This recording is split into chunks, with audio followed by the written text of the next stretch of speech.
Meantime, a former prime minister backs a newly appointed judge who lambasted the court system and warned that it could crush under the weight of long delays. ZNS News, the first to bring you the report on Justice Dale Fitzpatrick expressing anxiety over belabored delays in the administration of justice in this jurisdiction. He was warning local prosecution and defense attorneys in the case of Police Chief Superintendent Michael Johnson and others to have their ducks in a row. Felicity Darville has the story.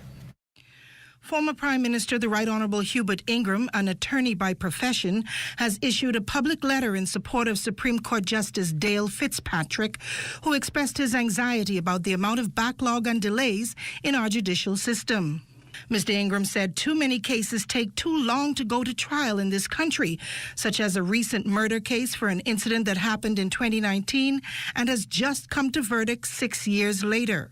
Judges, he advised, must exercise their power to manage cases, and long delays and adjournments must not be allowed. Mr. Ingraham said too many judges are inefficient at managing their time and take too long to deliver judgments. There are known cases, he said, where judges take more than 3 years to deliver a judgment, and some have retired without giving a written reasoned judgment for oral decisions they have made. This, he said, is simply inexcusable. Lawyers contribute to the delays, he said, coming to court unprepared and overcommitting to too many cases.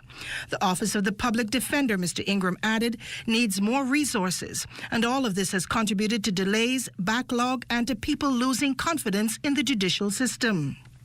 ZNS brought you breaking news on Friday past when Justice Fitzpatrick announced that he would be chopping down the long witness list proposed by the prosecution in the case of Police Chief Superintendent Michael Johnson and others, ensuring that only the most credible witnesses are brought to court who won't waste the court's time. He plans to preside over this trial for a month in March 2026. Mr. Ingraham said that Justice Fitzpatrick has only been in the Bahamas for 3 months, and he's already recognized the grave problems we are facing. Now, progress has already been made in addressing these issues. The Court Services Act has come into effect, as well as trial by judge alone. The Supreme Court has introduced electronic filing and case management systems, and there's a new court complex dedicated to family matters. For the Bahamas Tonight, I'm Felicity Darville.